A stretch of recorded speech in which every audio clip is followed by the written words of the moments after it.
Alright, hello everyone. Today we are going to be removing the fuel tank off my K11 Nissan Micra as part of my underbody restoration thing that I'm doing. I'm going to be taking the fuel tank off and then the brake lines, disconnecting all of them, so that's what we're going to be doing today. Let's go. Now before you do remove the fuel tank, we've got to make sure that it's empty, so let me show you how we're going to do that. So first step of course would be get some sort of a tank or like a big bottle in which you can put all your petrol. I don't think I have more than 10 litres in my tank, so hopefully those two will have to do. Also, it was Halloween last night. At this point you can go ahead and pop your bonnet and pop this out.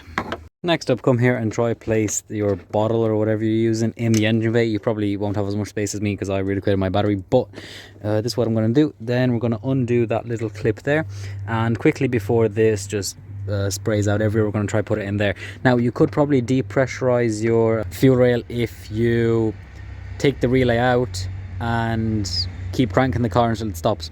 I can't do that because my one doesn't run.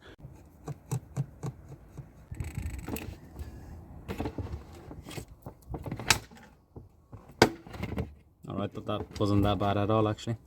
Now that you've done this, go back into your car. Now this will be different on what type of Micra you have. I have the 2002 K11, so the second facelift. Pre-facelifts are different. Basically what you're going to want to do now is look for the fuel pump relay. Now on the pre-facelifts I think there is actually more information, and the relay is located under there. So there we go, you got three square relays at the bottom and two rectangular ones at the top. You're going to want to take that out. This one out, the top left one, take it out if you have a 2002 second facelift Micra. Go get yourself a screwdriver, go in here and push that in while you pull on it. I'm going to need two hands, so push on that little clip and it will pop right out. And there we go. Next up, go get a paper clip or a bit of wire and make something like this out of it. So basically you're going to want to hot wire the relay. Now it is safe, I think. I've done this before, so I think it's okay. You're going to want to hot wire this 5 and 3. So basically when you look at the relay like this, the way you'll be looking at it, it will be the ones that are beside each other, not the ones that are on top of each other, if that makes sense. There we go, that's what you're going to do. And now if I remember correctly, it should be as easy as this.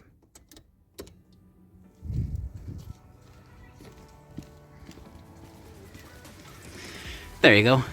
So essentially what you've done was you connected the 2 points that make the fuel pump turn on when the key's in the ignition. So it's as if the car is running, except it's not, but it thinks it is. At least that's sort of what you did. Now I know there's some people saying that like you're not supposed to put petrol in like plastic bottles like this. I've had like a 5-litre bottle full of petrol for like 3 months at this point, and I've had no issues with it.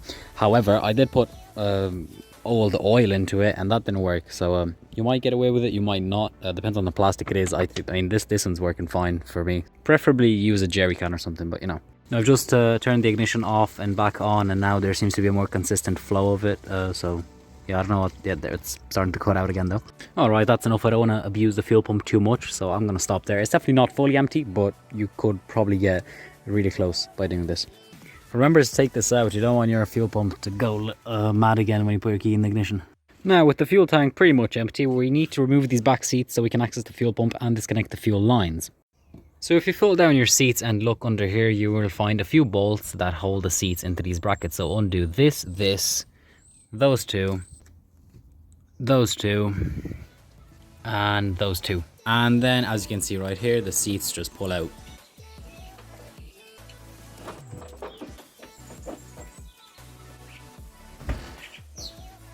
Next up, you should see right here 2 bolts. They're basically the bracket for the main yoke here.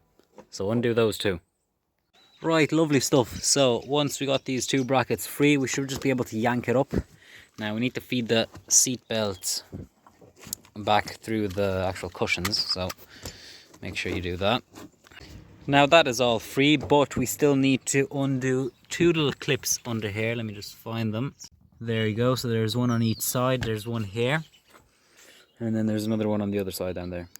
So I've popped it out there on the other side. Now what I did basically, hold on if we have enough space here. So I've got both clips out. Basically what I've done, let me try to explain to you now that we got space in here. So if you look right in there, those 2 hold the bar in. So basically I put a screwdriver in there. I put a screwdriver in there, pushed left and right, and then yanked it up. So have no mercy, just yank it up. Make sure to collect the change that you find under here. That's a total of 11 cents right there. And next up, you should have access to this little plate here. There's 3 10mm, remove those, and under here you will see the fuel pump, and it is an absolute mess in here. I took out those plugs so we have a bit more space. Now let's remove these fuel lines. There we go, I've disconnected the 2 fuel lines. It was a bit hard because trying to pull them out, they were very stuck. We did spill a bit of petrol because there was some petrol still left in the feed line, but not too much, just a little bit there. Alright, so under here now, let's disconnect the filling hose here. So I'm going to disconnect it from here just in case the level sticks past this, but I doubt it because it's quite deep anyway. So we're going to take it out from here. Yeah, that did not go well. Right, much better. Let's try not to get too much dirt in this. We probably should have washed it before we did this, but lovely stuff. And with all of that done, there are 2 bolts left we need to undo before we can remove the fuel tank. There were actually more than just 2 bolts before we could remove the fuel tank. There were still a few lines that I didn't know where we had to disconnect. So, and those are those 2 up there. 1, 2. So let's go ahead and undo these 2 17mm bolts.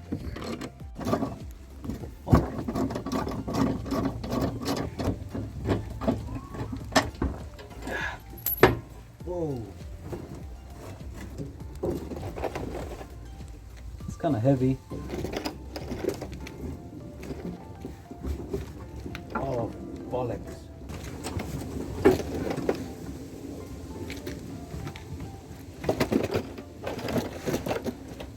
Oh, and there's still stuff connected to it.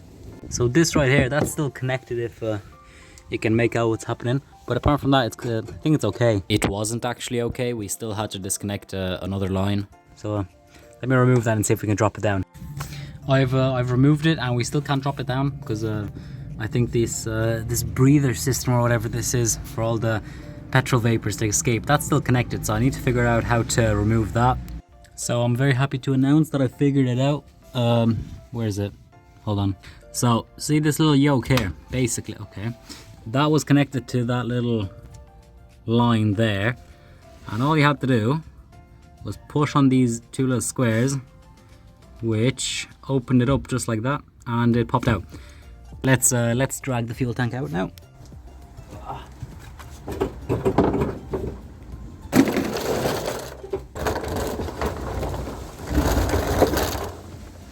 Right, that's it done. Lovely stuff. I don't want it to rain into it, so I'm gonna go put it somewhere. Alright, so it is the next day. The weather is not very great, but let's keep going and start removing the straps, and then let's remove the brake lines. So these fuel tank straps right here are being held up just by this pin and that little clip there, so let's go ahead and undo both of those.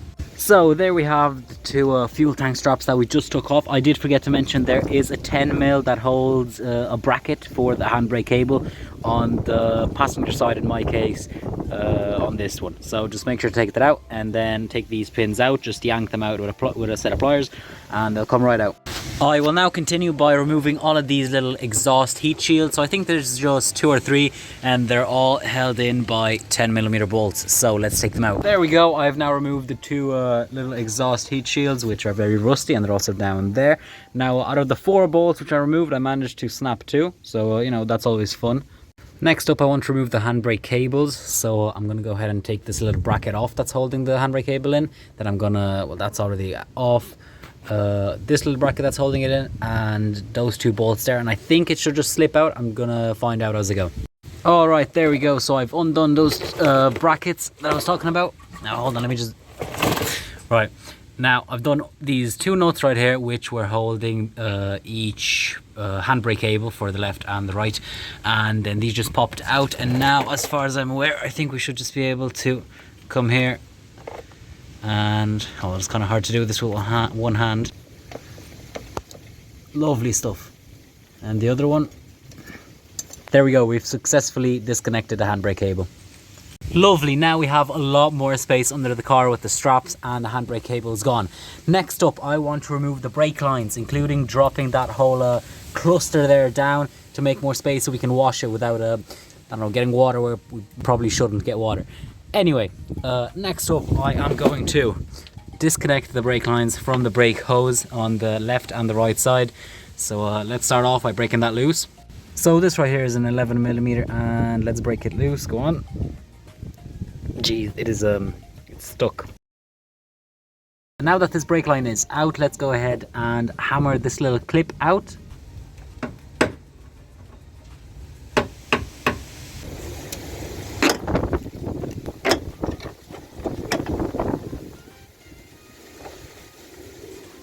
So I've removed the brake hose from this side, and I've done the same thing on the other side. Now before we move on and actually take off the whole brake line cluster and everything else, I want to remove this fuel filling hose, whatever it is. So I think it's quite straightforward. Seems to be a 14, I'd say, there, and then another few up there. So let's get to it.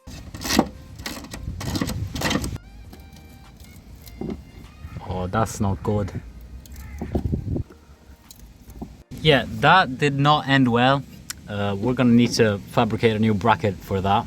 And not only does it not want to come free, but it doesn't even want to break. So I'm going to go get my grinder. This here at the top's come loose, so that's good. But we do need to undo that little clip there so we can free it up from this little rubber hose.